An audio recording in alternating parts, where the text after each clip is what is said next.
Come, gather round, everyone. They're about to talk Disney.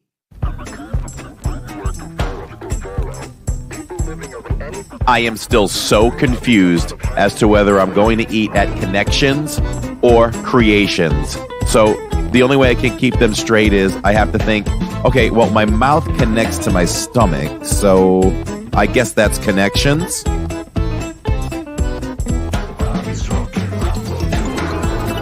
So I call Catherine to see how dinner at the restaurant is going, and she says, I can't talk to you right now. I'm talking to Mickey. So I'm like, okay, here's the big cheese. I get it. And then she says, hold on, he wants to talk to you. So she FaceTimes me, and I'm FaceTiming with Mickey as I'm getting ready for the podcast. I don't understand why people spend hard-earned money on a Mickey ice cream sandwich in the parks. I mean, we literally all have ice cream sandwiches in our freezers at home. We don't have Mickey bars.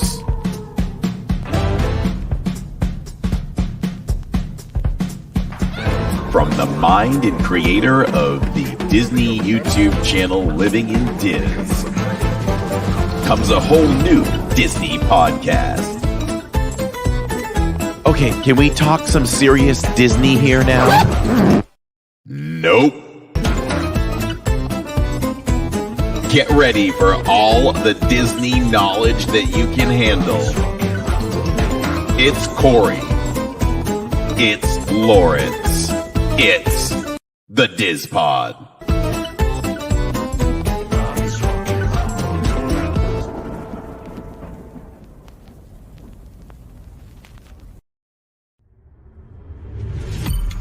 You are now listening to a member of the Disney Podcast family. Head over to Disney Podcast Family on Instagram to see all the latest posts for this show and links to other great Disney podcasts.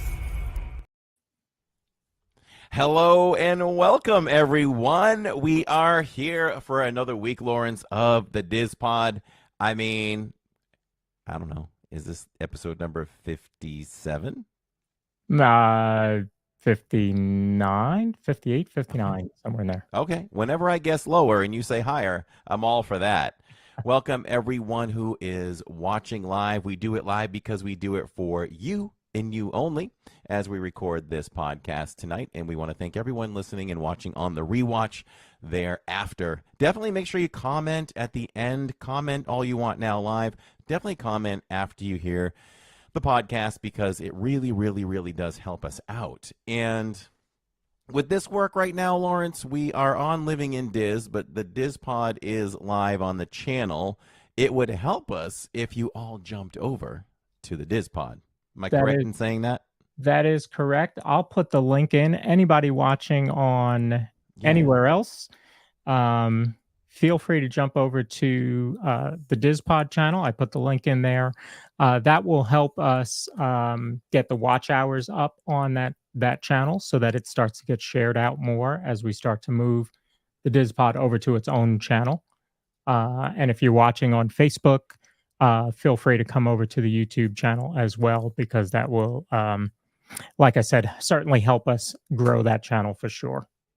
Yeah, so as we try to make that channel live on its own, we are trying to take everyone from every resource that has been following us and jump over there and subscribe, and eventually we'll be migrating, we'll be bringing it over there for good, and it won't air on Living in Diz. So, yeah, that'll be a good thing. And so how have you been, my friend? We haven't talked, I think, since the last time. Oh my gosh, it's been crazy with the new position. Last day of the month, trying to get some homes sold today. So it has been non-stop. I think I grew about 5 gray hairs, which is why I'm clean shaven, so you don't see them. So it is, but it has been good. Lots of news coming out today from both parks down there. So it was coming at us fast and furious this morning. We like when that happens. Yeah. We like that, Yeah. right? And it's funny, right? You get this rush of news, and it's like, okay, all right. Okay, well, that you're not going to talk about that in D23 then. So they've got to be holding on to something big. They've got to be. Mm-hmm. Don't underwhelm us. guess we'll get more into this later. Don't underwhelm us and just talk about what we already know. Right. We want more of that, but we need something new and fresh too to get really excited about. I mean, blue sky is nice, but I would like something concrete. Absolutely. Like, we are doing this. Right. Like, we're pretty sure we're going to get details on, Beyond Thunder Mountain at this point. We kind of know what we expect them to be, but we'd like definitive stuff about that. But then but wait, there's more. Yeah. This is what we're going to do. So that would make it an epic one for sure. Yeah. But we've talked about that. They have to come out with something to wow the people, because we all know what they're doing down the street over there at Universal. They're doing something epic. No play on words. They're doing something epic over there, and they have to answer. They keep dropping news. Although I thought I heard that there were a few people kind of upset with what they released today, that they expected more. But I thought it was good. So we'll see. Well, they have me hinging on more details on that ride. They said it is going to be, a revolutionary ride, like something never done before, like that runaway elevator thing. So yeah, there's gonna be some crazy rides over there. Well, it's like the Donkey Kong coaster. It jumps back, right? Yeah. Just keep releasing new things, and just that one little bit of something different will get people really excited. So, I think that Disney's working on some stuff that's revolutionary as well. So we'll see.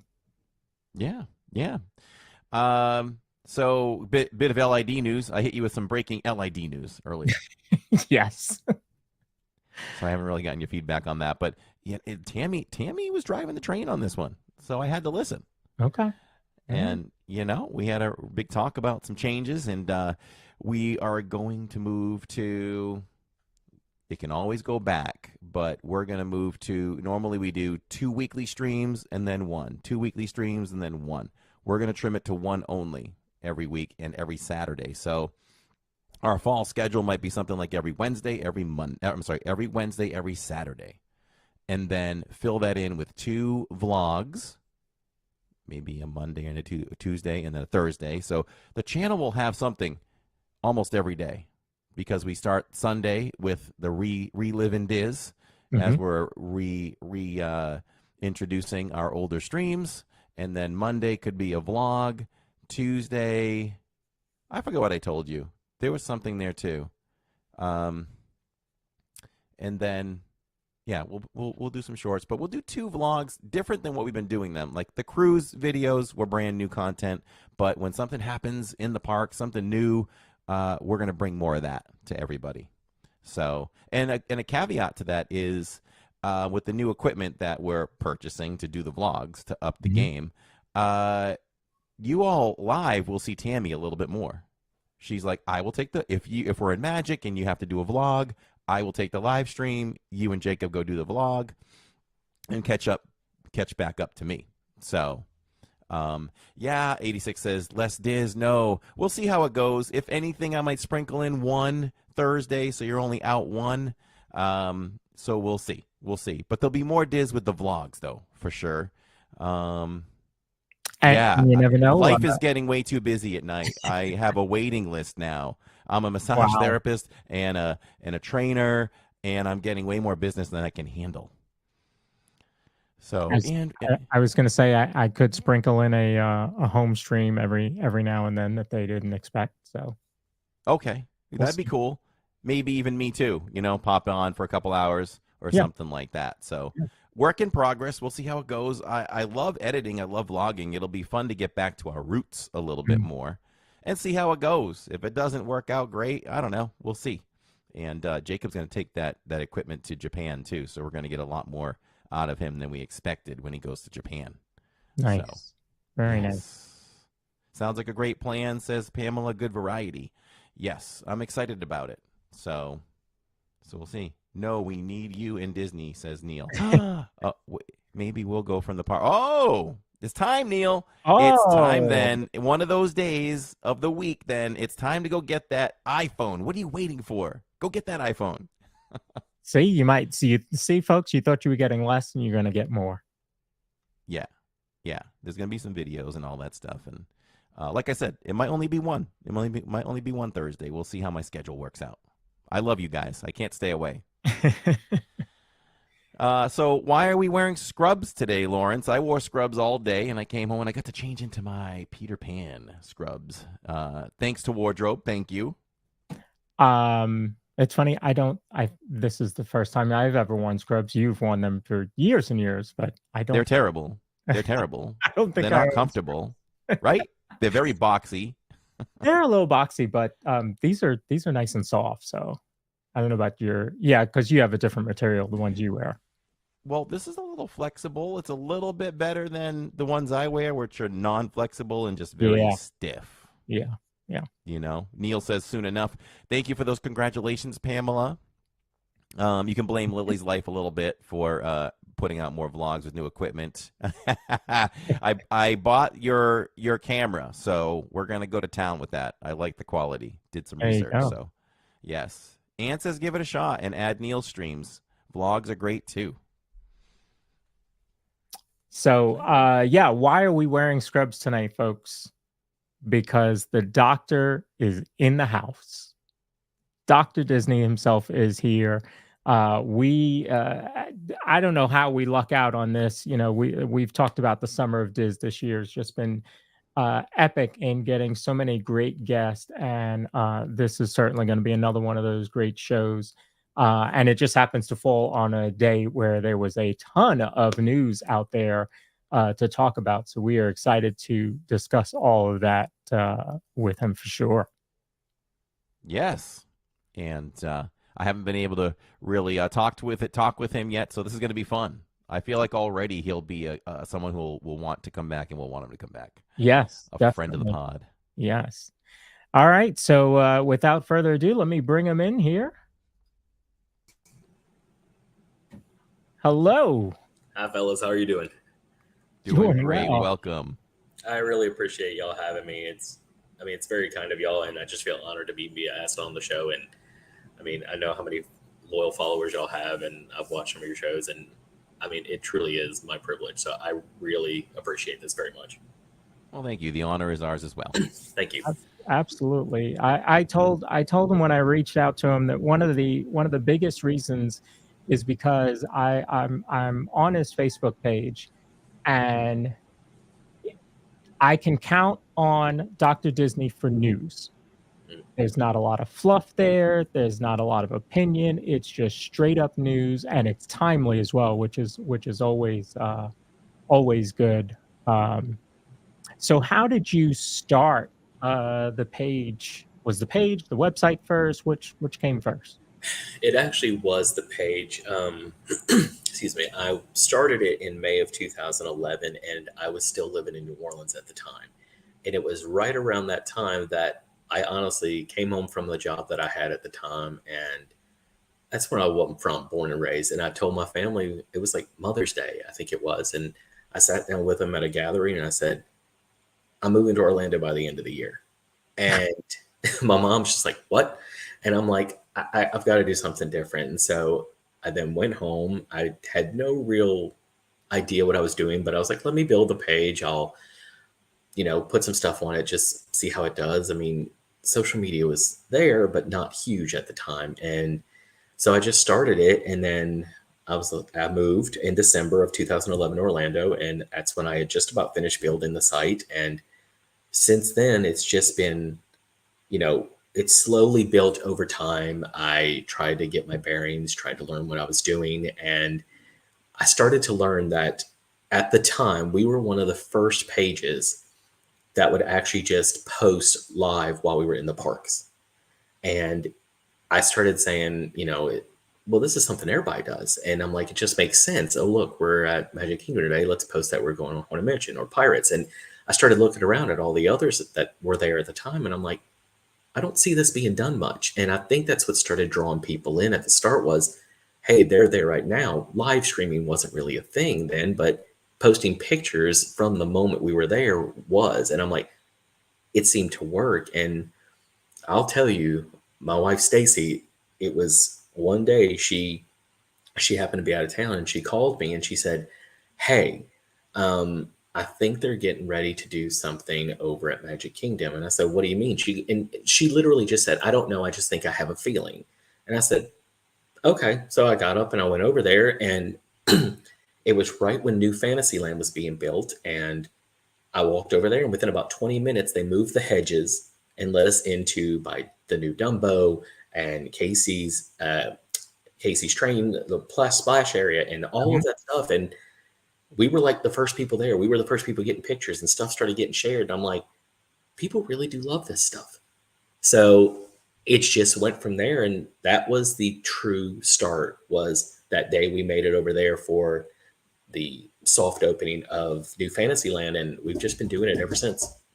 Wow. Yeah, it's something we love to do. And we've got to adjust with the times. Like, I mean, I know that people are on TikTok. I know that people are all over Instagram, and that live streaming is a thing. And we're trying to get into some of those things, but we're also still doing what works. And it's just, people want to know if there's something newsworthy happening. Like you said, we'll post it. I mean, and we're on top of it. We have every alert set. We have, press connections with Disney and Universal and Disney Cruise Line and others. And it's like, why wait? I mean, I know everybody's going to get it up at once, but if you have your following, if you have the people that, I hate to say, are loyal to you, but that respect you and what you do, they're going to stick with you, even if 35 other people are posting it at the same time. Right. So it's just what we do. And we'd love to avoid the negativity. We love to be honest, and we're going to always tell people what we think, even if it's just, hey, we didn't like that new dish, or the ride wasn't what I was expected. But when it comes to news, that's non-opinion based. It should be. It's journalism 101. Exactly. Yeah. And Corey and I have talked about this a lot. We don't talk about it a lot on the show, but offline we talk about it quite a bit. That that's one thing that we've tried to stick to as well. Is we're going to give you the news. I mean, we're a podcast, so we're going to be somewhat opinionated, but not the whole shock value, that type of thing. It's just people rely on most of us outlets for news, and you can sprinkle in your thoughts here and there, but to be overly opinionated just doesn't work for us. So I certainly like outlets like yours that are that way as well. I appreciate that. I mean, and I guess what I also look at is Stacey and I always think of this way, is that, how do I put this? People are going to rely on social media. They're going to rely on the internet. They're going to rely on websites to give them information. I understand that. That's just common sense. But when it comes to stuff like Disney World or Universal or any cruise line or anything, they're going to take information as word. Yes, they should do their own research. Yes, they should look to the experts like travel agents and such as that. But when we report it, if we don't give them the proper information, or we're telling them something that may be a joke or a falsehood or something, somebody may plan an entire trip around something that you've said. And then, excuse me, if I gave someone knowingly wrong information, they planned a trip, they spent all this money, they went somewhere anticipating something, and then it either didn't happen or was never going to happen, I don't want that responsibility. That's not something I want on my shoulders, but I would just feel awful because I've misled these people. Yeah. And I can't do that. Yeah. Yeah.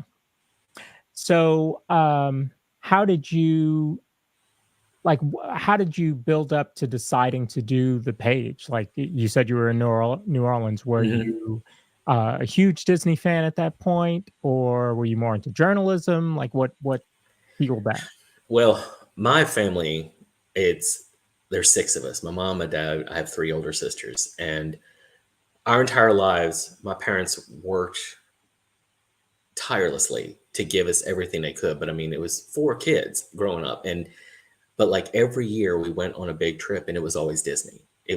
Every single year it was just like clockwork, and they worked so hard to get us there because there's so many of us, and we just grew up on it. We've watched it grow from, I was born in 1979. So I watched it grow from when it was just Magic Kingdom into all the parks growing, the water parks, everything like that. So we've always been huge Disney fans. And it's just something that we've loved, and I always knew everything about it. And in school, I was known as the kid who went to Disney. So if they had questions, they would ask me. And oddly enough, excuse me again, I actually was a sports reporter at the time. And I had started out in freelance just after Katrina as a movie reporter for a friend of mine. He had a site and he'd asked me to review movies and DVDs. And I didn't have anything to do because Katrina had taken everything from us, and just there were no opportunities. So I helped him out and I started doing that. So then when I started learning of these freelance websites, I started applying to those, and I realized there was a little bit of money to be made. I was like, okay, I'll do this on the side. And as time went on, I started focusing on sports, and I started getting gigs from ESPN.com, CBS Sports, and it was just something I truly loved, and it was like a dream come true to me. And they started sending me to the Super Bowl, and they'd send me to WrestleMania, and I'm like, I can't believe I'm getting paid and being sent to these places. But it helped along with what I wanted to do with Disney and the website, because it gave me the practice I needed to learn how to write in an even better fashion, deliver news to people the way they wanted it, and everything. So it's like, it was just like a perfect storm of everything coming together. My love for Disney, what I happened to be doing with sports reporting at the time. And I was still doing sports reporting, honestly, up until the pandemic. And like you talked about a few minutes ago, you all said about shock value. What I didn't like during the pandemic was that I know things had to change, but even unbiased sports reporting, giving the news of this is how a game went down, here are the results, turned into a clickbait title, turned into something that wasn't focused on the sports or the athletes. And that's when I got out of it, because I just couldn't live that life anymore, no matter what the content was. And so then the focus went to travel and solid Disney and Universal and the like. And we've now built our lives around what we do now. Wow. Yeah. So have you, so obviously you went as a kid to Disney World only, or did you do Disneyland as a kid too? I did not do Disneyland for the first time ever until 2011. Okay. I went to D23 with some friends of mine, and some writing friends, actually, some reporter friends, and we went out there and I experienced it for the first time ever then. I had never been to California, period. And so since then, it's been just really kind of like, we've gone, probably my wife and I, and even friends of ours, or conferences 5 or 6 times in the last like few years. And we went to another D23. I believe that was in 2017. And it's just, I love Disneyland. Absolutely. Have y'all been? No, neither. Neither one of you have? Okay. Well, I'll tell you, as a person who grew up in Walt Disney World, I absolutely love everything about it. But if I could deal with California way of living and you could give me Epcot over there, I may move out west. But it's a lot. California isn't an entity all its own, but Disneyland is just a simply amazing place. Yeah.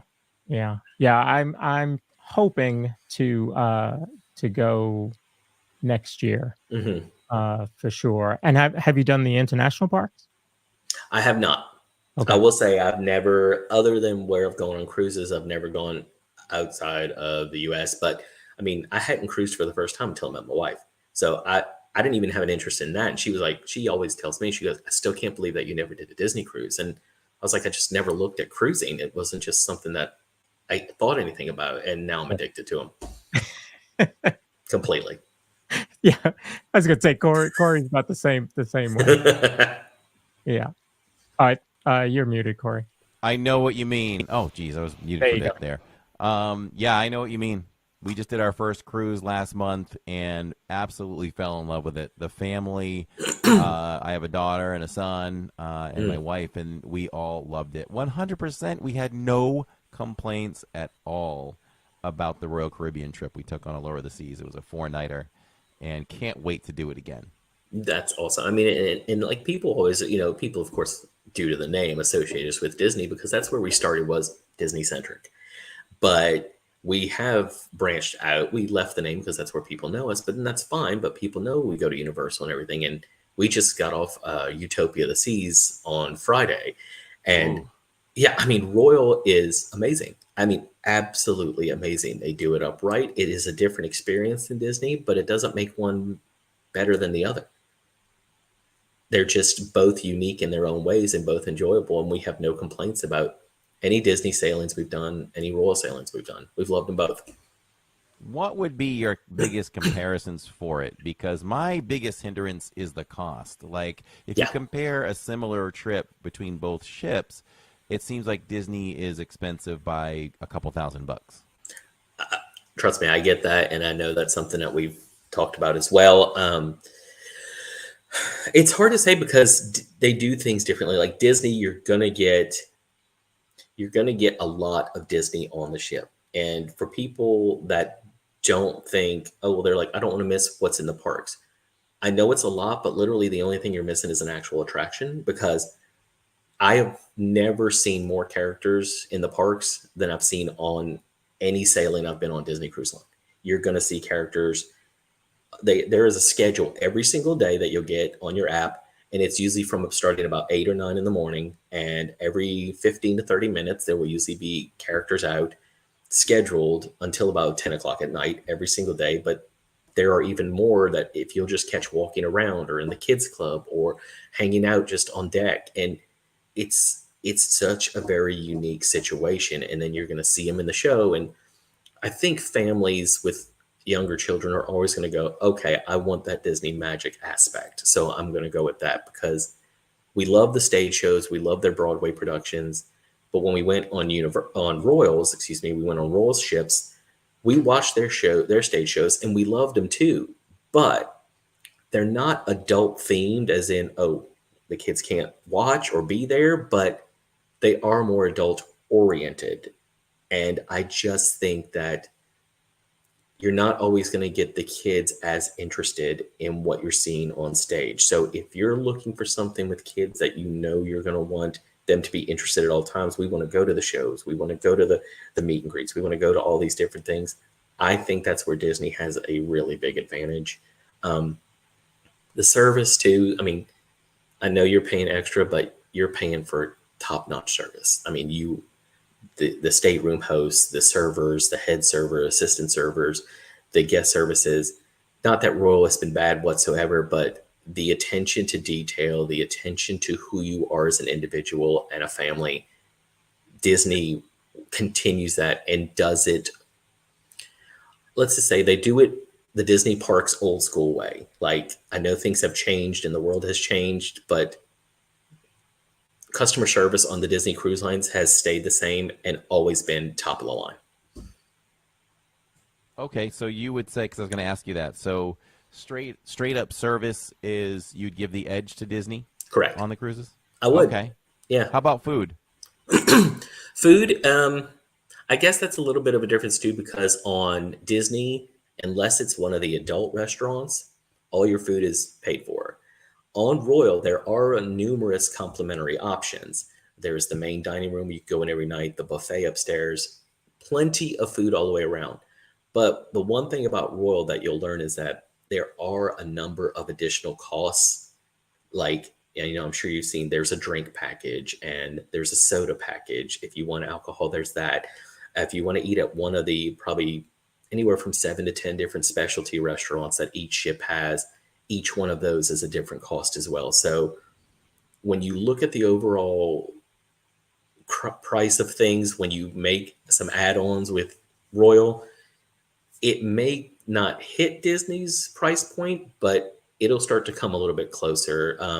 But as far as food goes, the complimentary food, I will give to Disney. But when it comes to their specialty restaurants on Royal, if you're okay with paying a little bit of extra, they're outstanding. Giovanni's, Chops Grill, they're just fantastic locations. It's a little, like I said, it's an extra cost, but more than worth it. Yeah, we ate at Chops Grill, and it was some of the best steak we've ever had. So that's how we feel every time. We've done 3 Royals in the last year and a half, and every time we've eaten at a Chops on those different ships, and we've never been disappointed. Yeah. I've heard people say that they had a hard time, like there's long lines to meet the characters on the Disney cruises, and they really felt like they didn't see a lot of characters. But you're saying differently. So, what would you say to that? That somebody might think that. I mean, it's not out of the question. I mean, there have been times we've seen a line for characters, and but more often than not, we'll walk up on a character who's scheduled to be in a certain spot at a certain time, and they're just standing there. I mean, I've seen many times a character wander away from where they were supposed to be scheduled to be standing because they didn't have anybody to see. Because you have to think, on a ship, there's the pools, and you could be in your room doing something, and there's a show or there's a kids club. People are going to be all over the place. So if they don't happen to want to see a particular Minnie Mouse right now, they know that, okay, Minnie Mouse is going to be out again this evening. I can go see her then. So chances are she may be standing there. But if there's a one-time unique meet and greet, like on the Halloween cruises, usually Minnie, Daisy, and Clarabelle will be dressed as the Sanderson sisters. And that meet and greet will only happen once, maybe twice per sailing. So you're going to get a lot more people going to it because it's such a rarity. Right. Understood. And what I did notice, if I understood it correctly, I was playing around with some Royal stuff the other day. I think they just went over to Disney's way to a degree anyway, of when you plan out your trip, there are no hidden fees now. Correct. So, yeah. So I did notice that. Yeah, what you're seeing now is what you're getting, which is really good. Like I said, you still have the specialty restaurants you can add, the drink packages, but all port fees, taxes, stuff like that, you're going to see in Royal's price, which is something I'm really glad they finally went to, because there have been many times people came and said, hey, I found a cruise for $2,100. And I'm like, oh, that's an awesome price.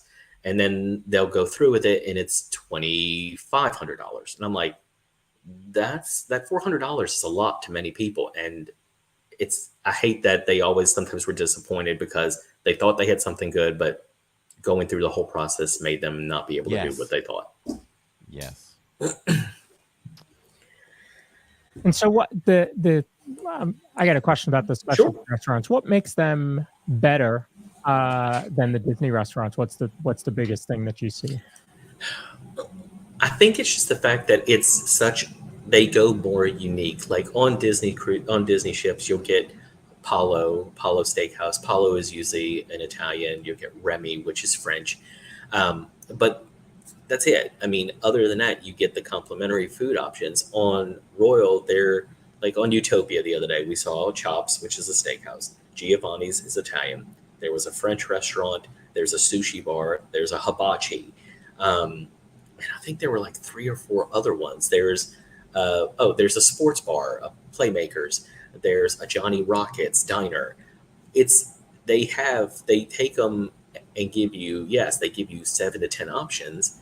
And that's like, well, I can't do 7 to 10 options in 4 days. No, but you have a lot of variety. If you're somebody, because say you may look at the menu for the night, and on Royal, like on our 4-night sailing on Utopia, there was a continental menu, there was a Mediterranean, there was a Jamaican, and there was a French menu. I'll admit, I'm not a big French food person, and neither is my wife. And so we liked having that option. If we would have gotten that menu on a Disney ship, we would have said, okay, well, our only other option is either to go to Palo, which is Italian, or on the Wish, it's a steakhouse, or go to Remy, which is French, and that just eliminates that one. I'm like, we're kind of stuck. On Royal, you get a bunch of options, and you're like, okay, well, I just had Italian. I don't really want French. I don't want to go to a sports bar. Oh, wait, look, there's a hibachi. There's just something, always an option that you can choose something different. I like that. Yep. Yeah, I have not done a cruise either. Oh, you need to. So we have plenty of stuff to. There's a lot to do. There's a lot to do. But every time we think about going someplace, Disney World calls our name.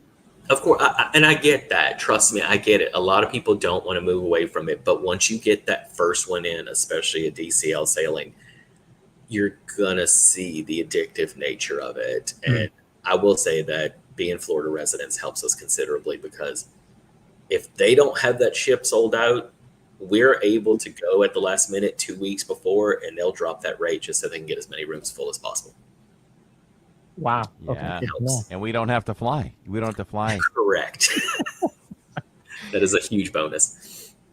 Yeah, there's no cruises out of Raleigh, North Carolina. You're kind of stuck up there. Yeah, I'm kind of you're stuck. almost in the middle there. But I was telling Tammy last night, like, I'm like, it's just like a cozy feeling, like you're home on the ship and it's moving, and you're in your neighborhood and you get to go wherever you want. And meanwhile, oh, by the way, tomorrow we're going to be somewhere else. Like, I don't know, it's a lot of people, but it's a cozy feeling to me.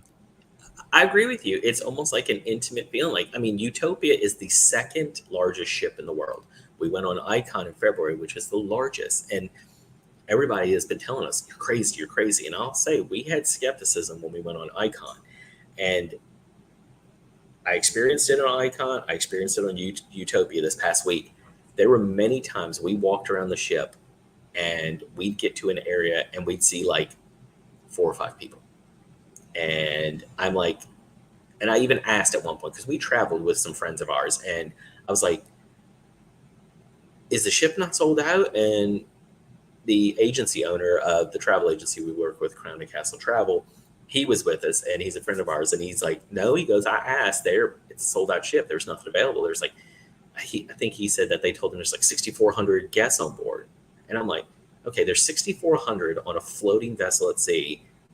What's going on here? So we started noticing it continued, and almost everywhere we went, unless there was something specific happening in that area, there were times we wouldn't see 5-10 people in any given spot. And I'm like, that's just crazy. But then when you think about it, they could be playing basketball, they could be on the surf simulator, they could be in the different pools, at the bars, in a show, doing activities. I just like that no matter the fact that we have thousands of people with us in one area, we don't have to see many of them if we don't choose to. Yeah, that would be. That's one thing that I thought of, like, because you look at the size of those ships and you think about, lines at food and lines at, the events and all of that, or the activities, and you're like, I don't know that I want to, be a part of that. But if you're saying, you can walk around, it doesn't feel that way. And the video that Corey put out of his day one, on his trip at Allure was like, it didn't feel, crowded. So, I think if that's one thing holding people back from going on a cruise, they should check out some videos, because it's not really like that at all.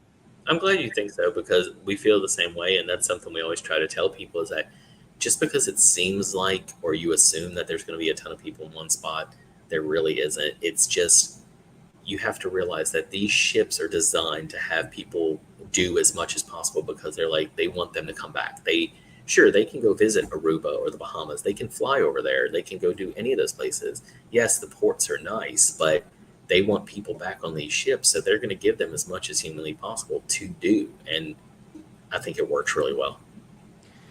Going into our first cruise, the one concern we had, especially my 16-year-old boy, was, I don't know if I'm going to have enough to do, Dad.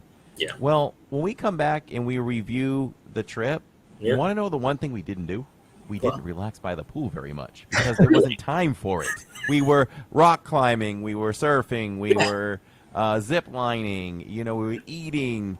We were doing so many other things that we really didn't get a lot of pool time. Yeah, I agree with you. You have to make the things you think you're going to want to do, you have to make time for, because once you get on that ship, if you're not in the know about it, you're going to realize that there's so much more that you want to do that you can't even believe that, okay, we don't have time to do the things we really wanted to do.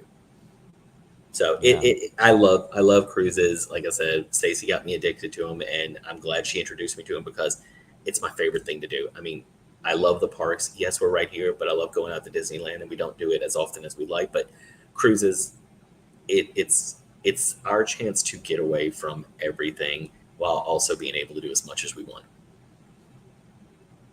Yeah.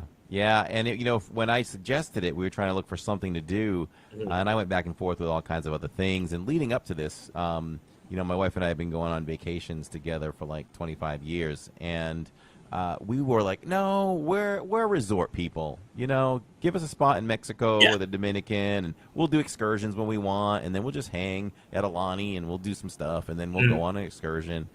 And she was always skeptical if she would get seasick, that kind Yeah. of thing. I'm glad she put that aside and allowed me to try this with everybody, and the whole family was skeptical.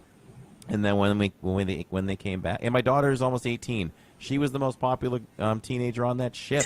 She was like, I'm not gonna have fun doing this. I said, look at the activities and go give it a try. We saw her for the first hour of the sailing, and then we didn't see her that much. That's She had all kind of friends. We'd hang up in the promenade at night as our last thing, have some coffee, people watch in the mall area, have some snacks.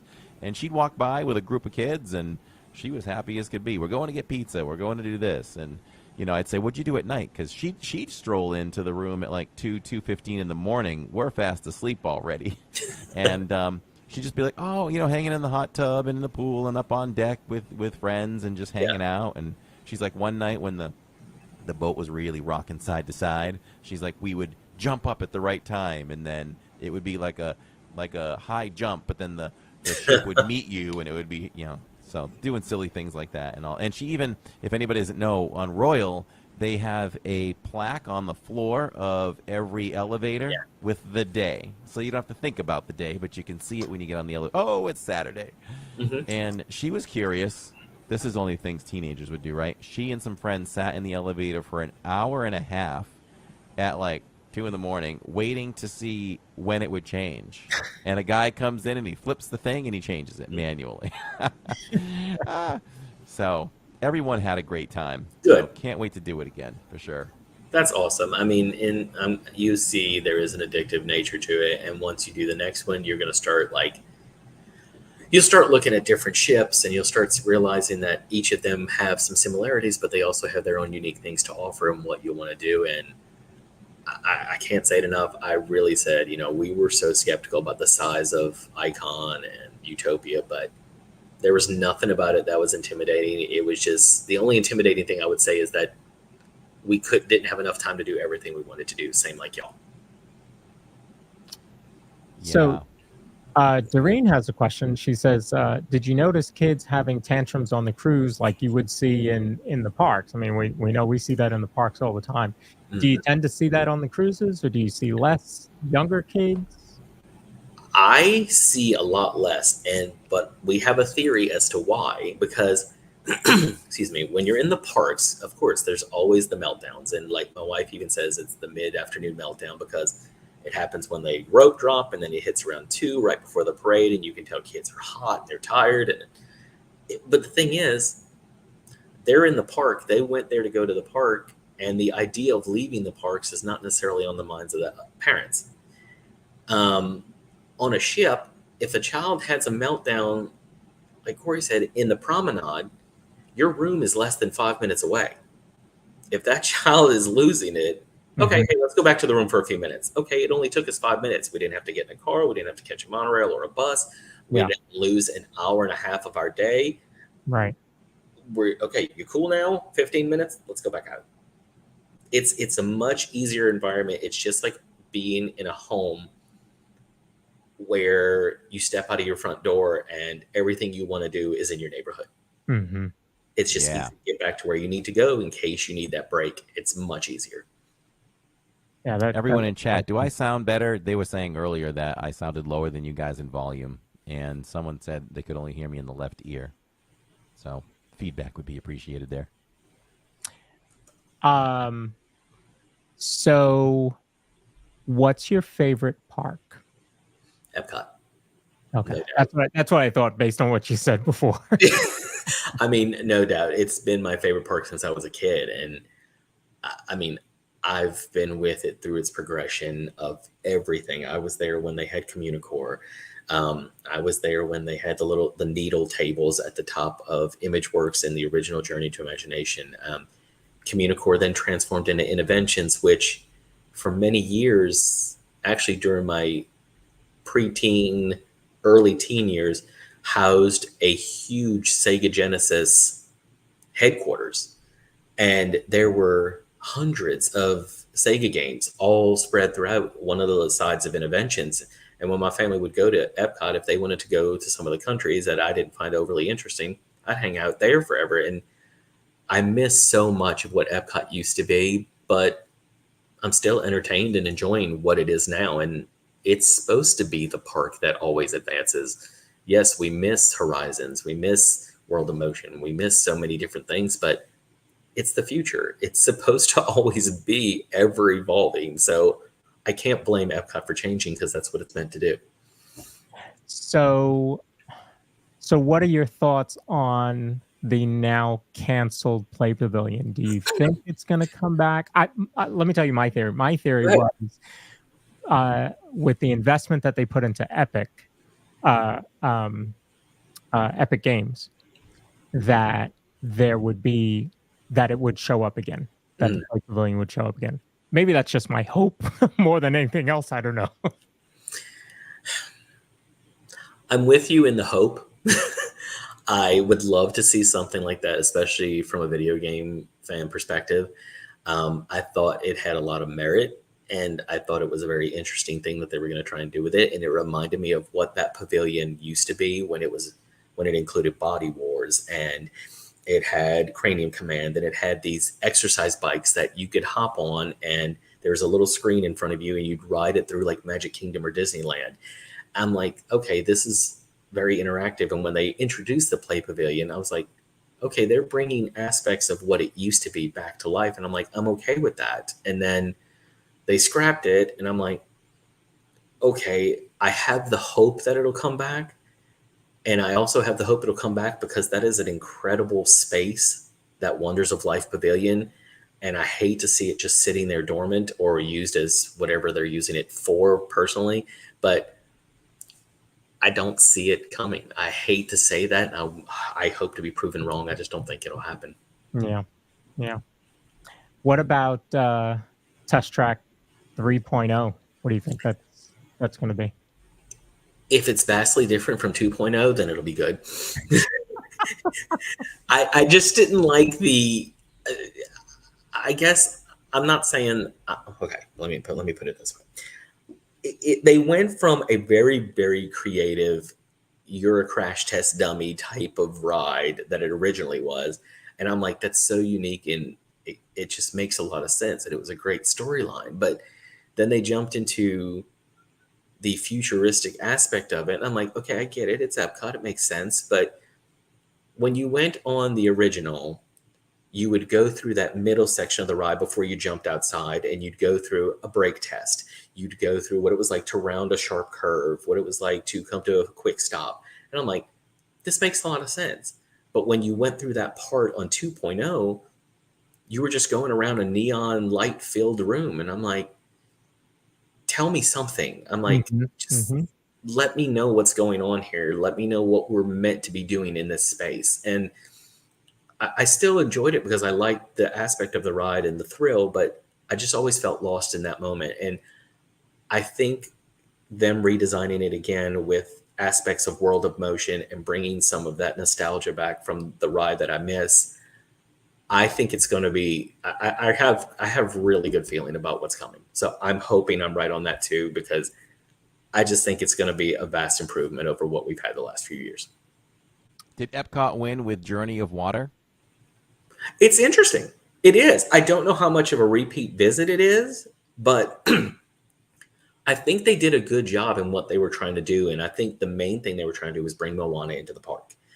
And along with that, they wanted to say, okay, Epcot is that futuristic thing. Epcot is something that not only are you just going to sit somewhere and look at things as you ride through, you're going to learn something and you're going to interact. And that's what Journey of Water is. If that was their goal, which I think it was, is to introduce Moana and to bring an interactive thing for people to learn about, they knocked it out of the park. I mean, like I said, for frequent park goers such as us, it's not something we visit very often because it's just we know exactly what the aspect is. We know raise the hand. We know what the facts say on each plaque for the water, and I love it. But for those that come once a year, twice a year, I think it's a very good attraction and something that guests truly enjoy. We have never walked through there and not seen people laughing, having fun, calling out somebody else. Hey, come see what this one's doing. Come listen to the water that plays music. So they're bringing smiles to people's faces and they're learning even if they don't realize it. And I think that's a very good thing.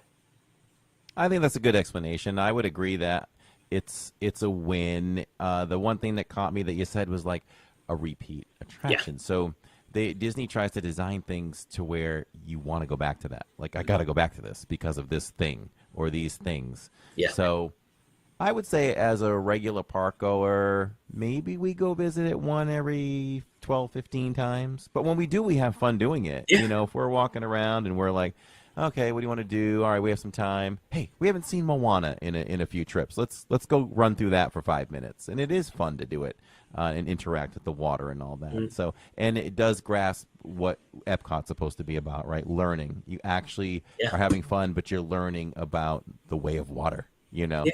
Yeah. So, yeah, I don't know if it's something we'll see there in 10 years. Maybe. I don't know. It doesn't seem that busy to me. At least when I go, it's at night, though. So, I don't know if you've been in the daytime in recent weeks and noticed that maybe, you know, if there's ever a line to get in or during the day, not necessarily a line, but during the day, you're going to see it a little bit more crowded. I think people are taking advantage of the water aspect with the heat. So that helps considerably. But at night, I think it's more of a pretty thing. It's when they light it up, it's beautiful to see and see Spaceship Earth lit behind it. I'm like, this is what we're here for at night. Oh, with Tafiti right there and Spaceship Earth behind. So I think it's one of those attractions that you have to treat like Pandora, which Disney's forgetting about right now. Right. Like, we don't show the best aspect of one of our great lands and show it at night. We close at 6. Yeah, if you do Moana, if you're new to the attraction, do it in the daytime, cool off, do all that. But go back at night just for the beauty of it. Yeah. It is a completely different attraction at night, just like Pandora. I mean, it's night and day, literally, and it's well worth getting 2 visits in just to see it at the different times. And it is vastly different between day and night, for sure. All right, so then I'm going to ask you a question since Epcot's your favorite. Sure. If there was a new country announced, what would you hope it would be? Oh. Ooh. And chat, you can answer too. Yeah, I mean, it's for him. I'm just thinking myself, though. I know. I'm curious what you're going to say because...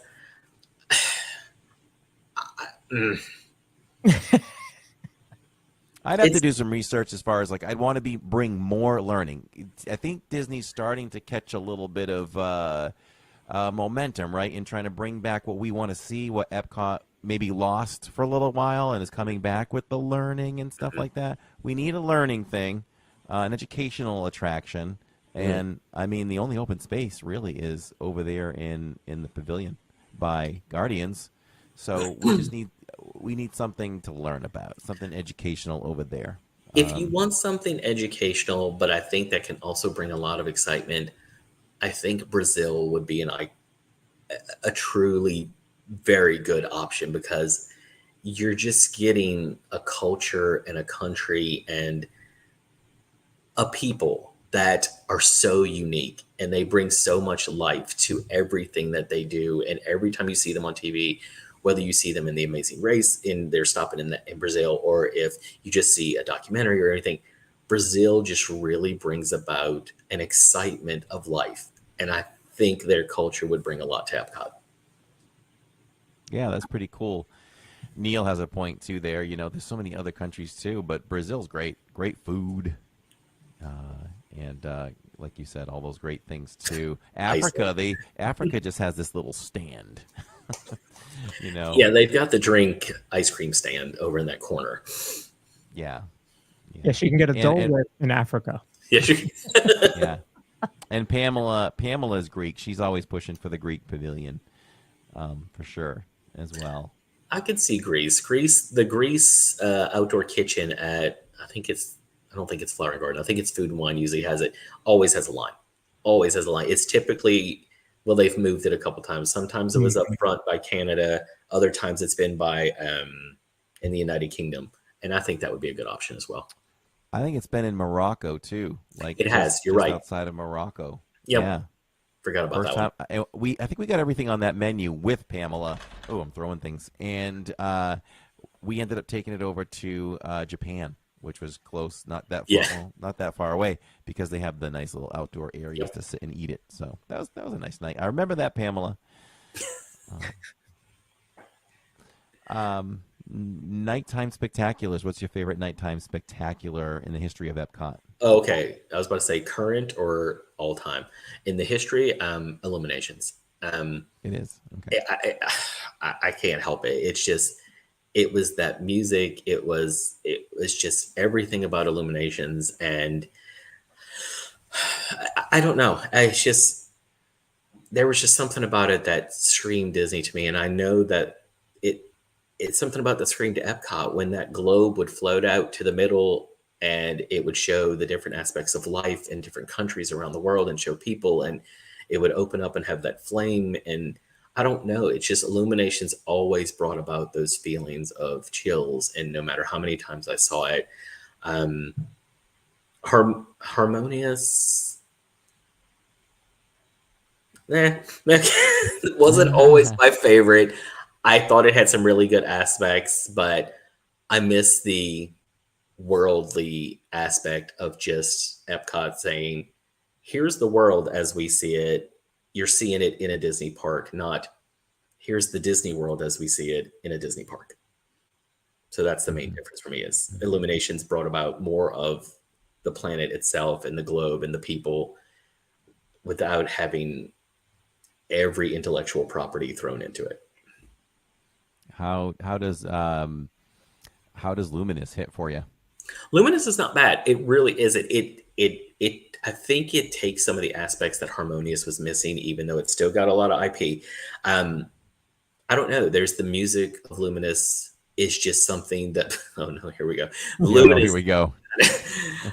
I mean, I think they're really trying, and I love the effort that the Imagineers, that the creators, the music directors, everything are putting into it.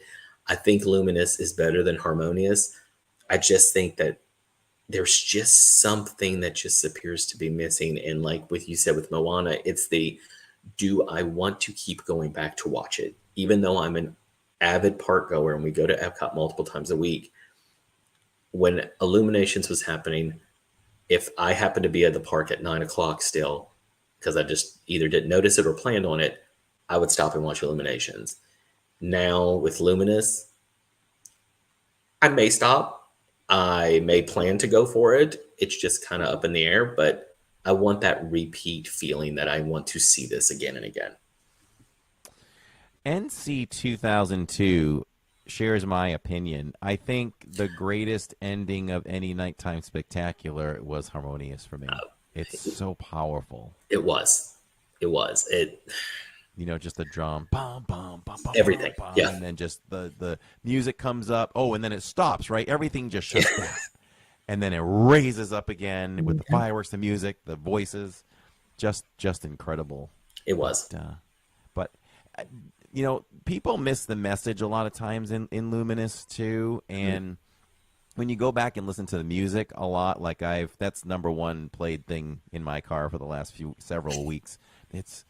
It's really powerful too. It has a really good message. It doesn't bring that Epcot message though, right, Lawrence? It doesn't do that. It's more about life in the individual. It's not about the countries and what Epcot's about. So it starts with that. You do have the cannons going off with the countries, and hopefully everybody knows the very last welcome in that sequence is Walt Disney saying welcome, which is pretty powerful when you realize it. But so it does have that aspect, and then you do have Spaceship Earth that does turn into the globe in the middle of the show.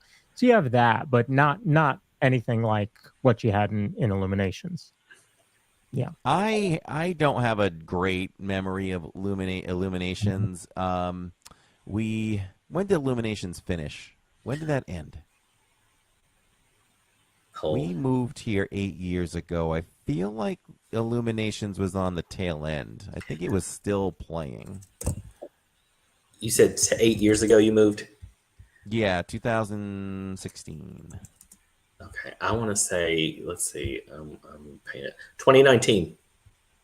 Okay. Hmm. So it was still there.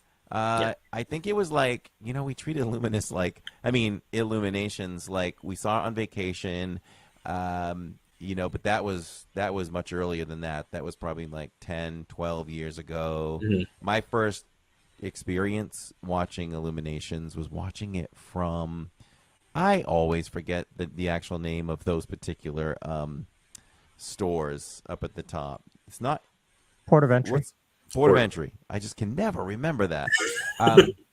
So Port of Entry, I had to watch it from in there because my son was so young. The Hmm. fireworks scared him, so Yeah. we had to go inside and I had to watch from there. But I did eventually get to watch it outside.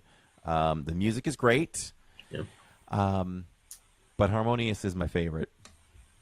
I can So respect that. yeah, but I do enjoy them all.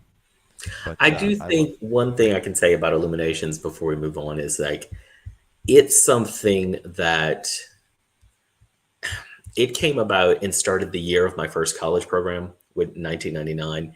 And when I went back the next year, summer of 2000, it was really hitting its stride. And I think it's a very just nostalgic memory for me of a very good time in my life with the college program. And I think that's other than how much I love the show itself, I think it just has something memory for me that just sticks it, puts it above some of the other shows. You hit the nail on the head right there. So we watch, everything Disney does is great or nearly great, right? So Mhm. we connect our emotions to something based on maybe something that was happening in our life Yeah, at the time, who we were with, what experiences we had. I used to do that, and this was the show. So it's almost like if Harmonious was that show, you'd probably have the same feelings about it. I agree. Yeah. So interesting, interesting. Yeah. Anything else about Epcot, Lawrence? So, well, Ross and Found talked about a book that he had that talked about what it was originally going to be. Was it that book? I want to say this is from 84, 85, something like that. Mhm. And it actually, it's a pictorial book, souvenir book of really Disney World, but certainly it talks about Epcot and what was coming, like Africa and some of the other countries there. So Mhm. very interesting. Oh, it talks about River Country. So, but yeah, it's funny because Epcot is my favorite and Corey's favorite as Lawrence, look who is in the chat. Melanie. Mel, welcome, welcome. Do I have a new webcam? I do, thanks to you and your suggestion. I did get the Elgato. No, you didn't even tell me that. Didn't Sometimes even we surprise each other and just show up with new equipment and things like that. Yeah, so I did grab that. And it's pretty cool. So that I had mentioned over the weekend what upgrade was I doing to the studio, and that was it. So thank you, Mel, for noticing that. Yeah, it's Well, pretty that's cool. awesome.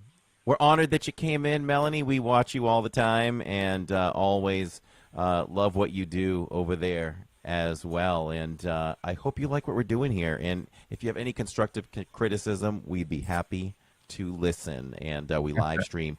Listen. I'm going to tell Melanie this. You need to do a show about how to improve. A YouTube channel that is almost we do vlogs, but exclusively from doing mobile live streams in Disney World. It's what we do, and boy, I would love to separate myself from the others and just really grow even more. So, if you have any tips, anything like that, you can definitely contact Lawrence, and maybe we can get together or something like that. Yeah, But definitely. a video would be awesome, or a live stream on something like that. I feel like Mm. people forget about that aspect. It's always about how to help your live streams from home, but nobody talks about mobile. Yeah.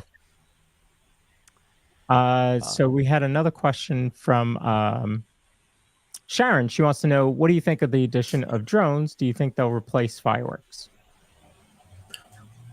Replace fireworks entirely? No. Excuse me. But I think they will start to possibly bring the amount of fireworks that they use in each nightly show down. We've seen what they do with drones over at Disneyland Paris. We have seen what they are now doing at Disney Springs. And I have to say that Disney Dreams That Soar, it's one of my favorite shows. It's just strictly drones and music, and you don't get the booms, you don't get the explosions, but you don't need it. What they've done over there is just absolutely fantastic. And they're seeing what Universal has done with its nighttime shows, sensational. And I'm like, it's just crazy that these drones, which make no sound, don't have big blow-ups, don't leave smoke, can bring so much to the show, because what they can do is, insurmountable. And it's like, I think they're going to be coming, and I think that Disney Dreams That Soar, the fact that Disney gave that to us in a free location tells me that they're like, hey, let's see what kind of attention we get with this. Let's see how good it works. And let's see what kind of retention we get after it's been out a couple of months. Mm. And we still are seeing these crowds for the 2 shows nightly over there months in advance. And I think this is months after it opened. And I think this is something they're really going, okay, this was a true test. Let's start incorporating it into the parks. They're coming. And I see that Dina asked about Animal Kingdom. I think this is how they can get that nighttime show at Animal Kingdom. It's like y'all said, they're missing that great opportunity to continue to show Pandora at night. They're missing the nighttime safari that I thought was a great addition over the last few years. You bring those drones in and you bring them into Animal Kingdom and let that park stay open till 8, 9, maybe 10. You've brought yourself a whole new audience that is going to go, okay, there's so much more I can see now. And I think it will work. Do you all believe that Animal Kingdom, I may get the year wrong, but I think I'm right, Animal Kingdom was open till 11 p.m. on the weekends in 2019. 11 p.m. So it can happen. And imagine all the additional revenue Disney can make. You've got people in the parks longer. They're going to stay because they want to see the nighttime show. Bring back the night safari. I don't know if the night safari didn't work for the animals, and that's one reason why, or it was just simply other reasons. But we loved it. Oh, so did we. I mean, the nighttime safari was a great thing. It brought a whole new view of this thing. And I think it's just, I think one of the things is they tried, and when they brought in, wow, my mind escapes me. What was the show? Rivers of Light? Thank you. And right before they had the temporary Jungle Book Alive with Magic. I never saw that one. You didn't miss anything. Not discrediting the performers, they were amazing, but you could tell it was nothing more than a temporary thing, and they wanted to get something to see how seating was going to work and how viewpoints were going to work for Rivers of Light. And when Rivers of Light, and then they tried Kite Tales during the day, I'm like, they're trying different things, but I think they're just not catching, and people aren't attaching themselves to it. And I liked Rivers of Light simply due to the fact is there was not a ton of intellectual property thrown into it. And that, I think, though, is what the majority of fans going to Walt Disney World today want. They were like, well, you've got the characters, throw them in there. That's what we came to see is Disney characters. And I'm like, okay, I get that. I respect that opinion.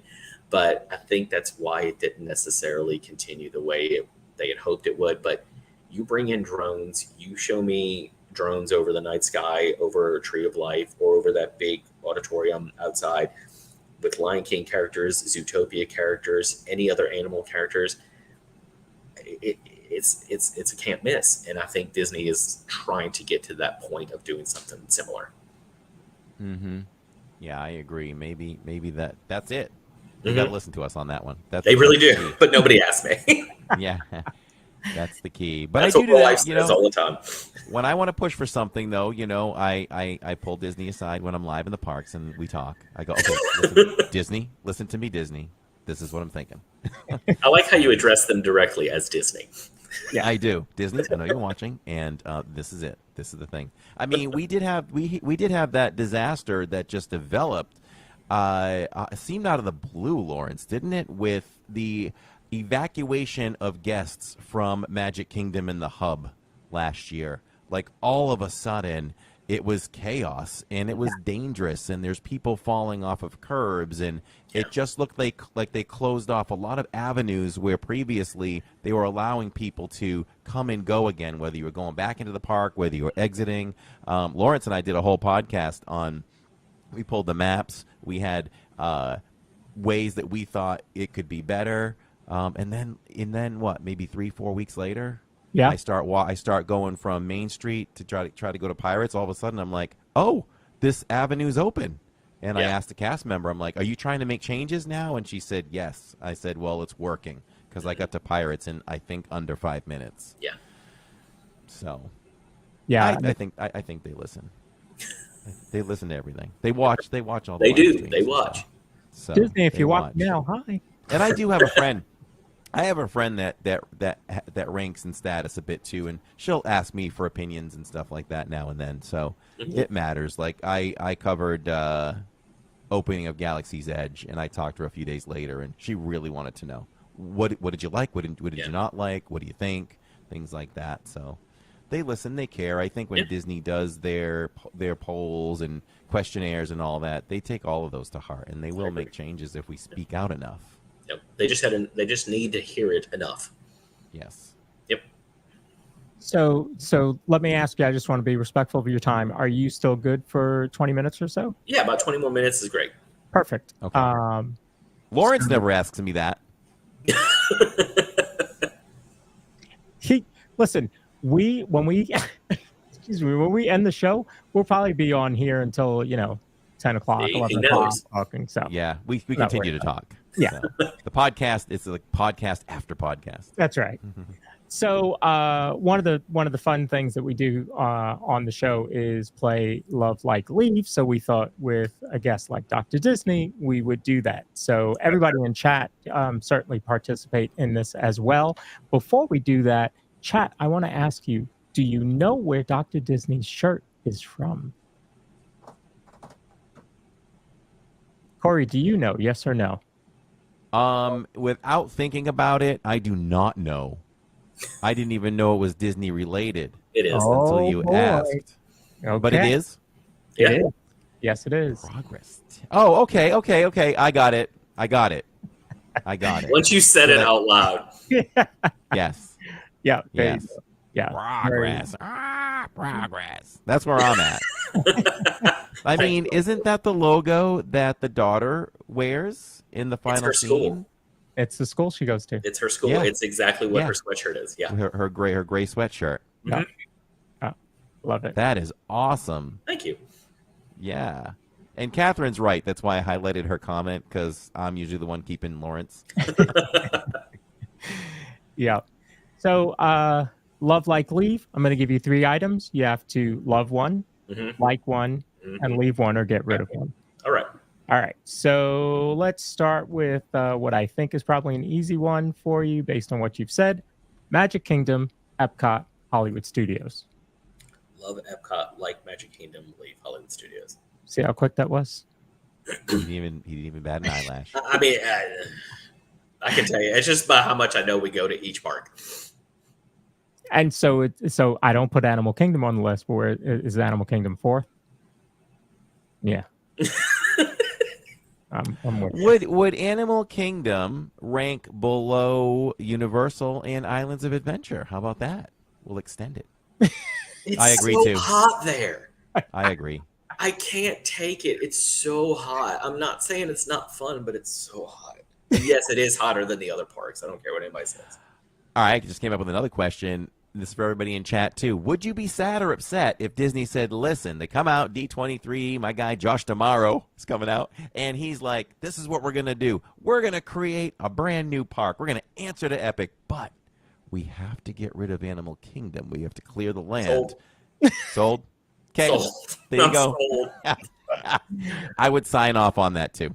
I get it. I get flack all the time, especially on Twitter, because a lot of people on Diz Twitter and some on the page actually know, like, if we'll post, hey, it's a beautiful day at Animal Kingdom, and people will comment, why are you there?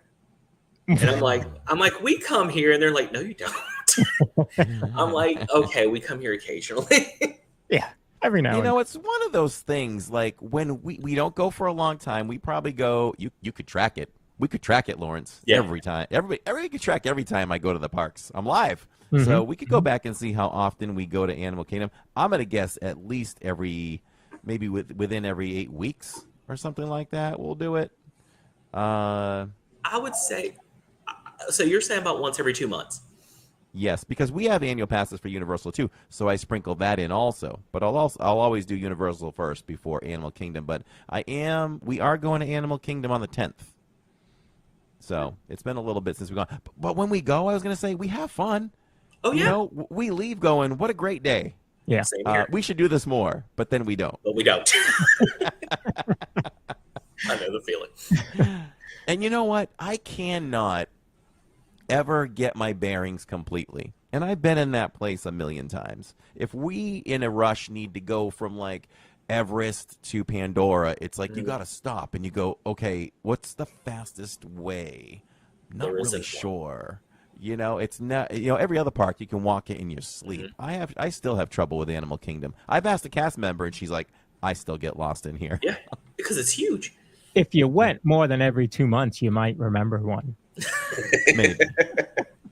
He has a point.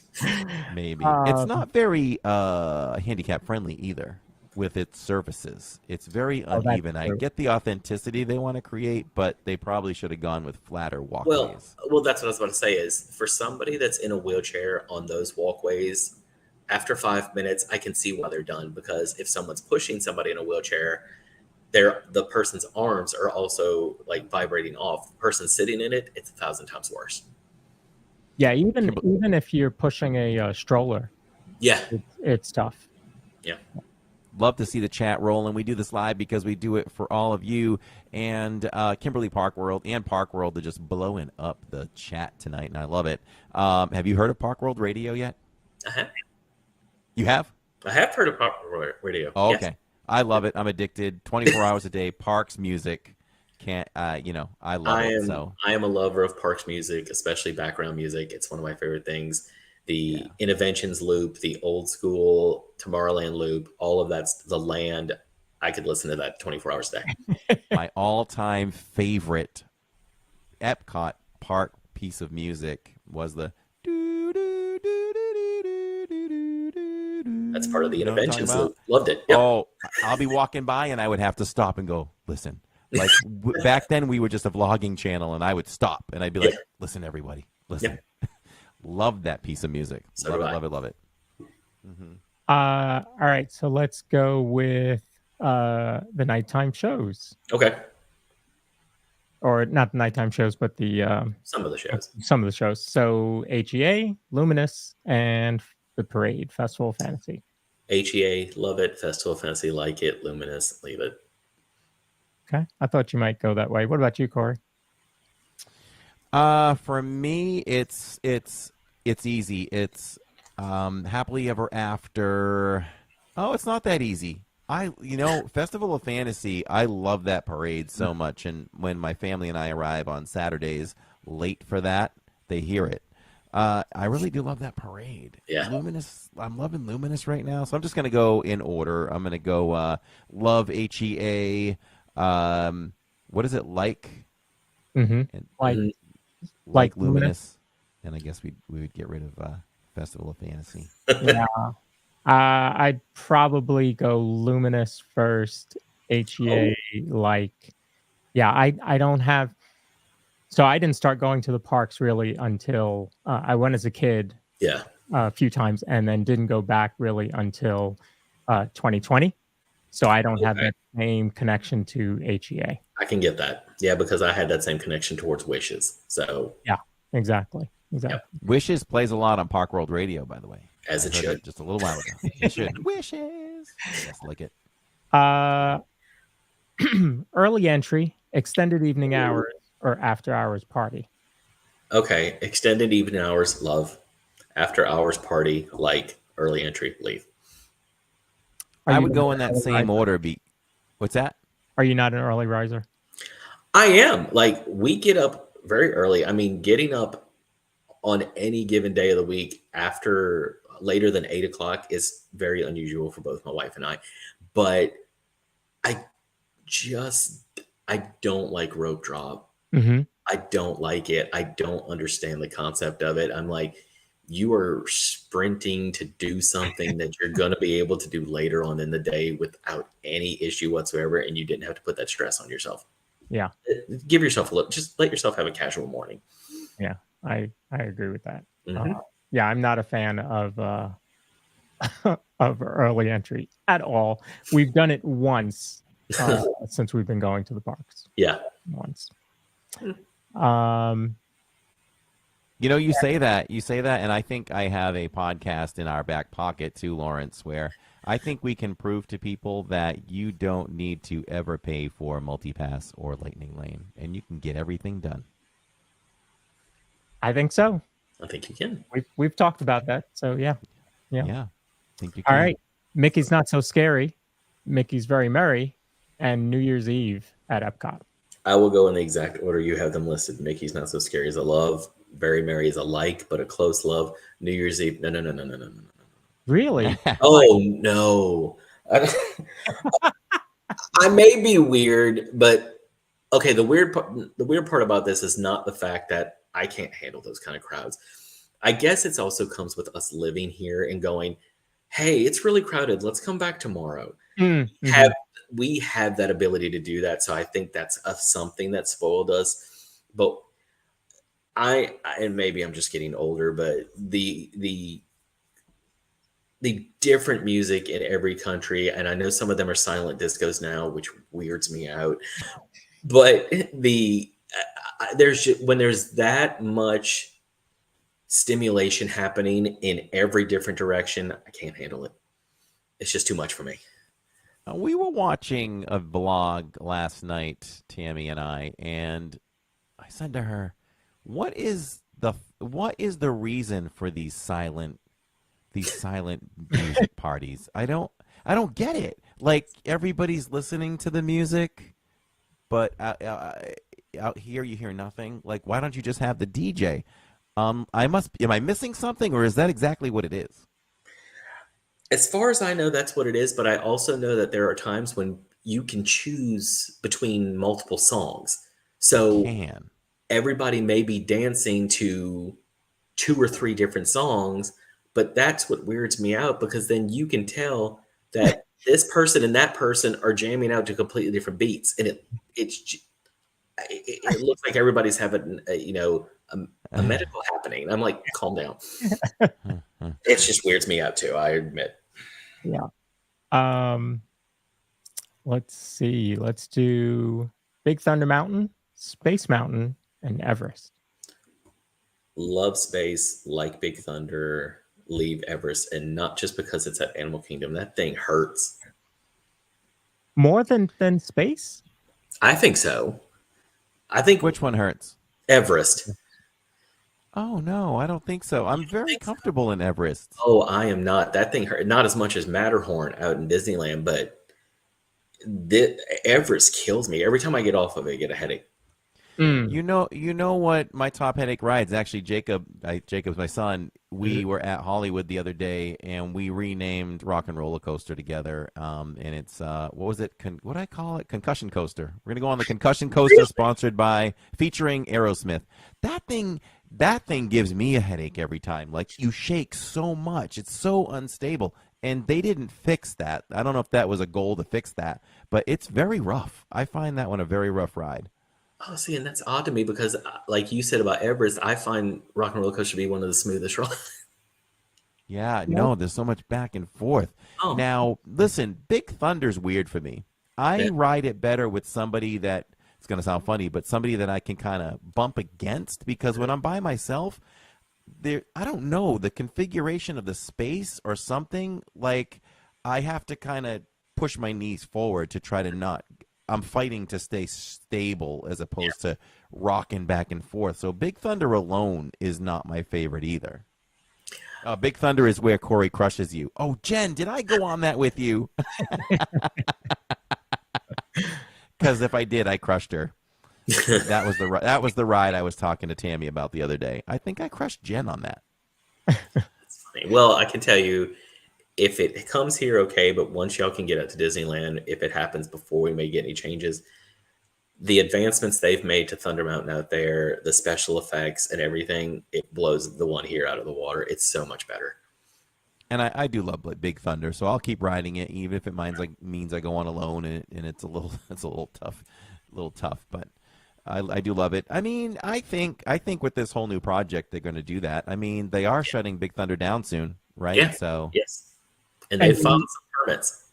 Do we know if that's what it's for?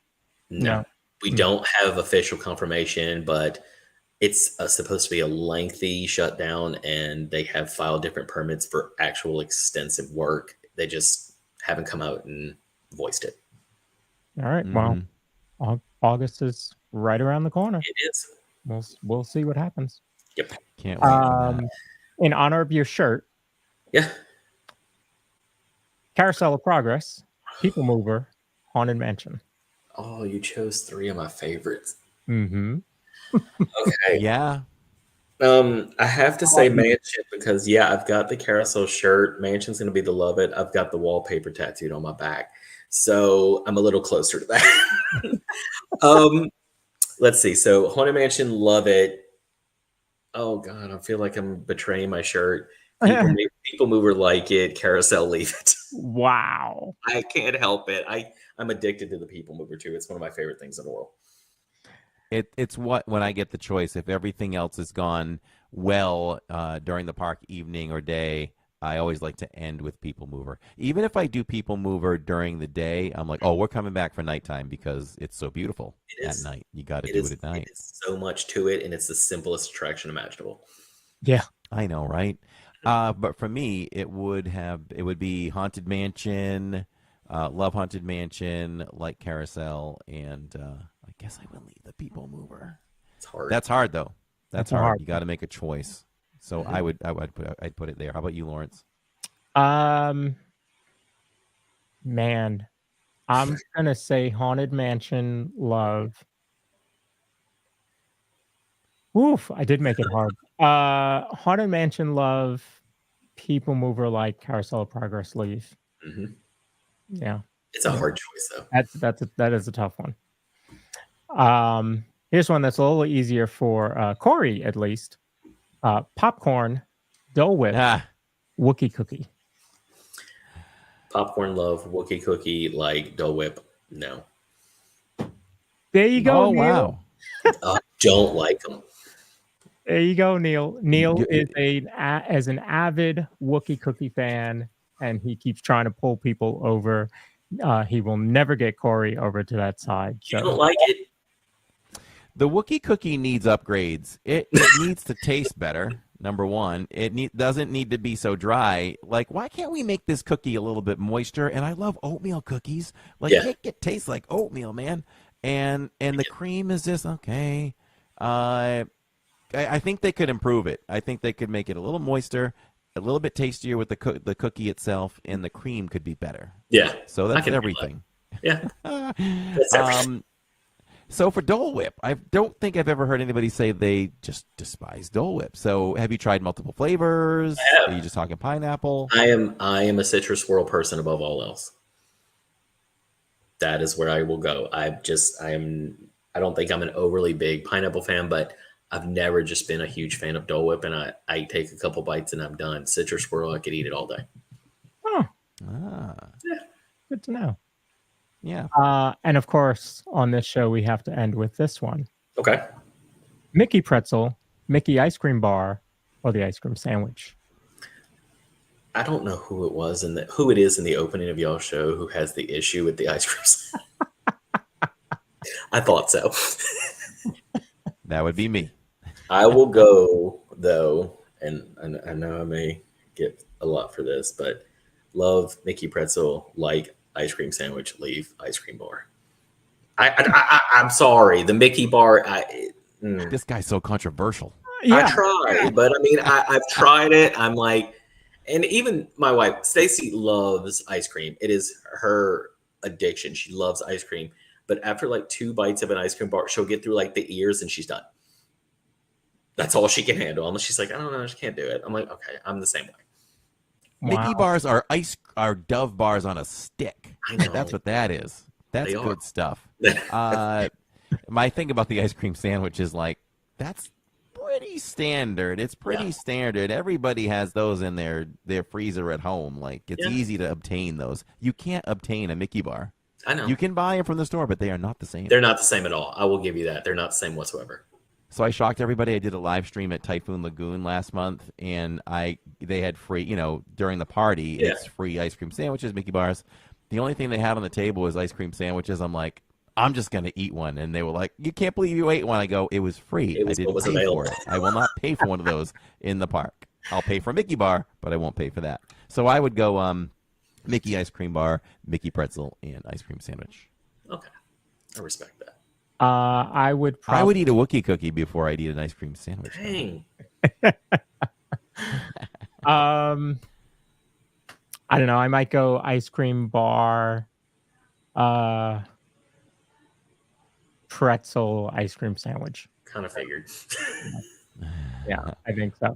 But I don't have the same issue with the ice cream sandwiches. I can tell.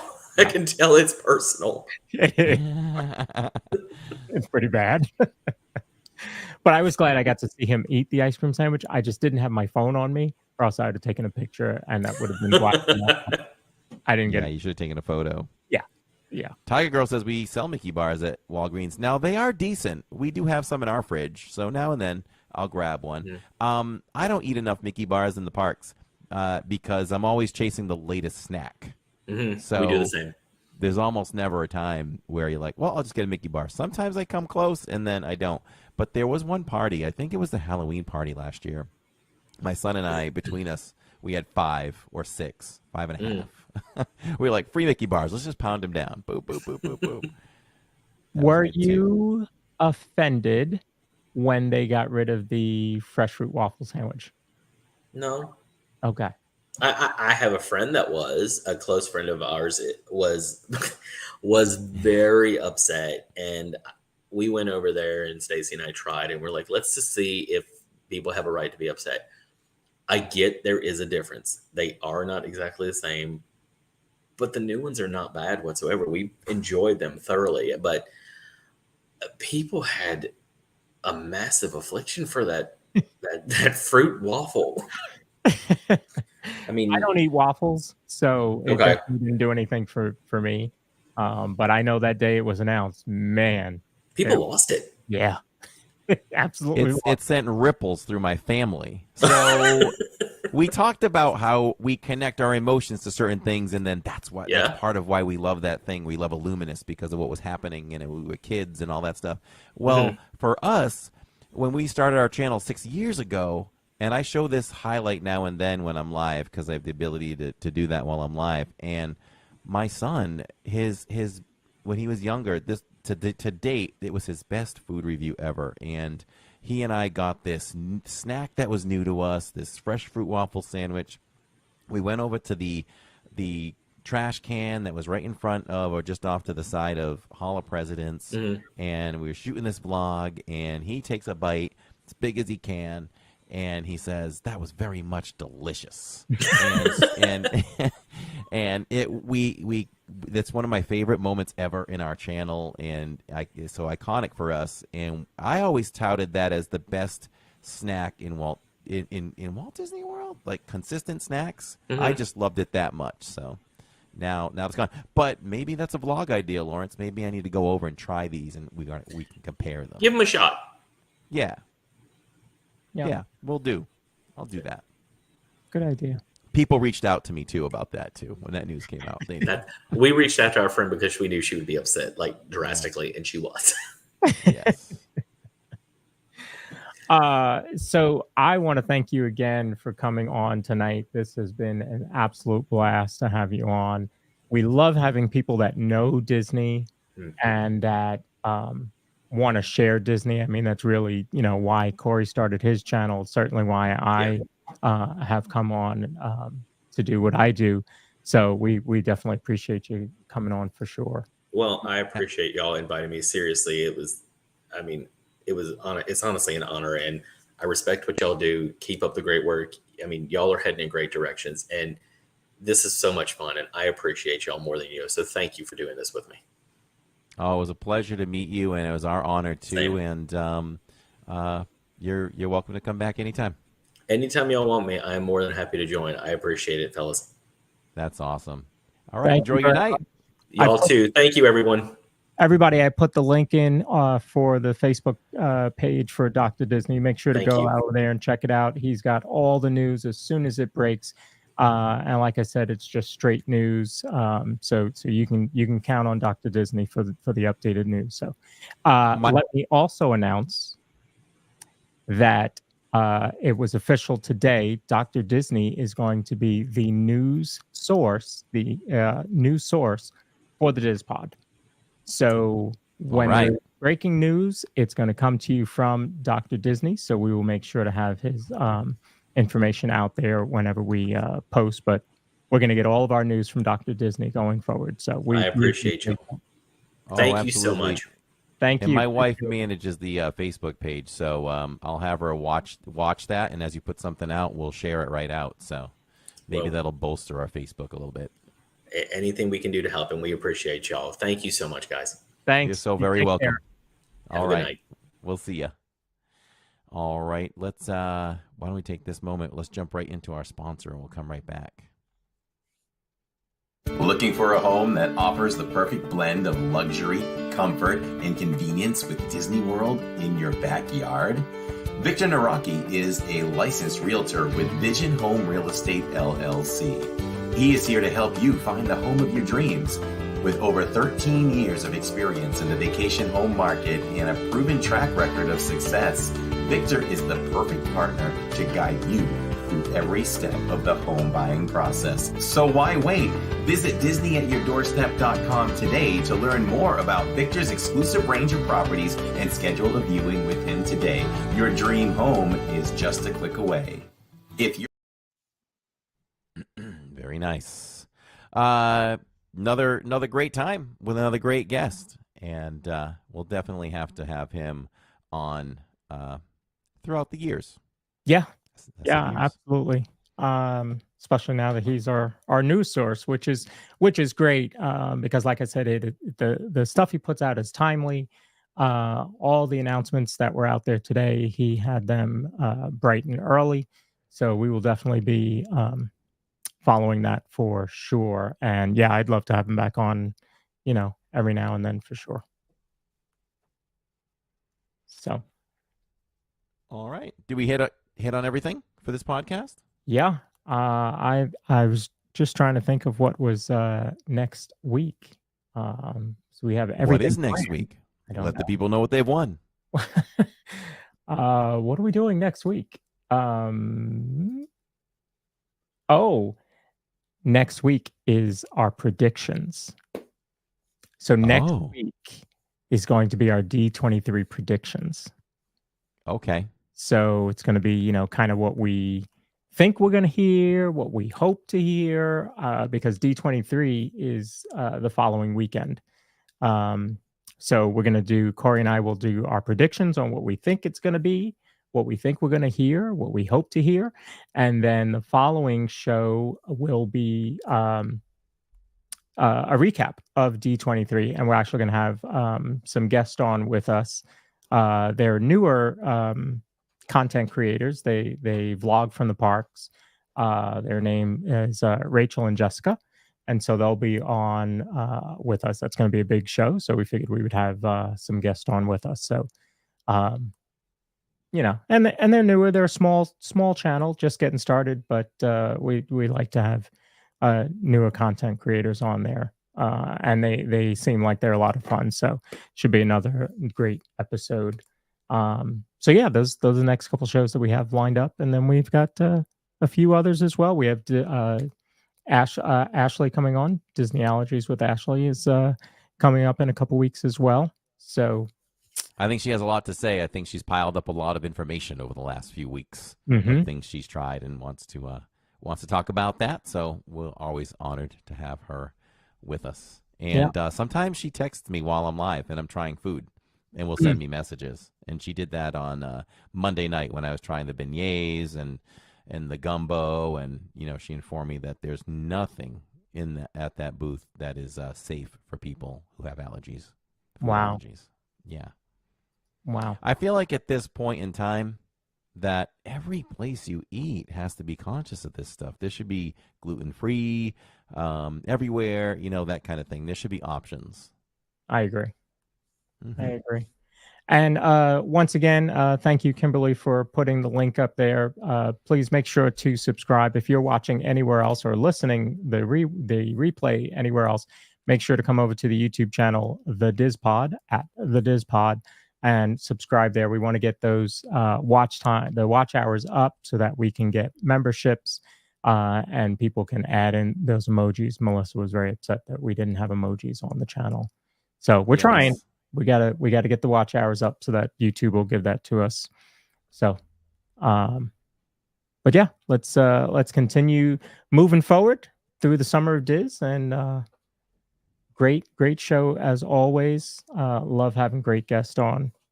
Just makes it so easy to do the show. Yeah, the summer of Diz, and we thought it would end with the documentary film Living in Diz. It is still being worked on, so no worries there. It will either hit at the end of August or probably early sometime September. So, and I'm okay with that. Yeah, it's still in the works, so it's coming. Yep, it's coming.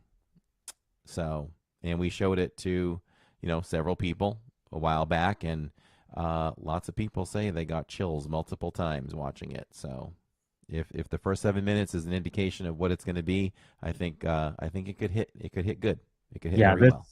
This documentary did a fabulous job just in the 7 minutes that I saw. So if the rest of the film is like that, yeah, that's a banger, as they say.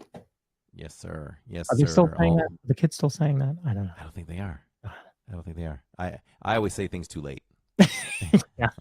I say them too late. All right, everyone. Our next time we are live, if you're listening live right now, won't matter if you're listening to the recording, but next time we're live on the channel, we are live at Epcot on Saturdays. And we'll just enjoy the park. It will continue to be festival-less for a little while longer. Mm-hmm. And we'll just enjoy the park. I'd like to get on some Remy's. It's been a while. Oh. Yeah. It's been a while for me, too. I don't know the last time I did Remy's. Yeah. In a while. If it comes down to where we have to skip Luminous, we might just do that so that we get on Remy's. We'll see. He left. Now I know how to get rid of Lawrence. So it's tough sometimes, but we'll see. We will see. And I've got an idea for a vlog series. We will be there with the new equipment, so we're gonna start vlogging and get those new vlogs out next week. Everybody, brand new vlogs from the parks and resorts is what we're excited to put out there. One more thing. Tomorrow night, I'm very excited about this one. It's the final, I'm calling it the final vlog of the cruise series because we're going to put one more out, and it's just a small parade they do at the end of the cruise. I don't really know if it's really worthy of a premiere or anything, so I might just sneak that one out there and throw it out there on the channel. But this one you don't want to miss. Join us in chat tomorrow night, 6:45 p.m. Eastern Time. It's going to be so much fun. I love this one. You're going to get to see the family rock climb, flow ride. Flow riding is trying to surf on the top deck. We zip lined. It's a mishmash of footage that I had to decide what to do. Do I want to make 2 smaller vlogs? Do I just kind of want to put everything together? So it's a little bit of everything. It's a little bit of some dinner food reviews, all the action, all the fun, lots of fun little things there too. And remember the water scene, and then you'll laugh. You'll think, oh, Corey talked about drinking the water. So remember that. So hope to see you all in chat tomorrow at the premiere of that. So it'll be good. And I realized over the last, several months where we've been trying to put more content out, I'm really enjoying the editing aspect. It's so much fun. And I've edited hundreds and hundreds and hundreds of videos over 6 years. It's crazy. And I just love that. And I mean, even if it doesn't get as many views as a live stream currently right now, it's still so much fun to create it and put it out there. Well, So, I'm glad you enjoy that. I don't enjoy that part of it as much. But I can see the when you get that payoff and the fruits of your labor, and you can see it all come together. It does. There's just something there, like when I did the awards, the Disney Awards, and that came together well. I was like, hey, that was pretty good. I can appreciate, the amount of work that went into it, the amount of effort. So, yeah, if you see those vlogs, check them out, give them a watch. A lot of good vlogs, especially the cruise series. So make sure to give a watch on those. yes, and definitely comment after you all listen to this, because it really helps as well. Comment on all the live streams when they're done. And you all do a great job. We love you all from the bottom of our hearts, too. So, yeah. Oh, he's trying to put the hearts up. Is it going to work today? There you go. There it is. There it is. I froze it. There it is. All right. So there we go. We'll see you all tomorrow night in the premiere. Thank you so much for hanging out with us tonight. Like I said, we love you all. And hey, we're just a couple of park bros talking. What do I usually say? We're just a couple of guys talking Disney. Just a couple bros talking Disney. That's it. That's it. All right. Let's see. All right, we're out.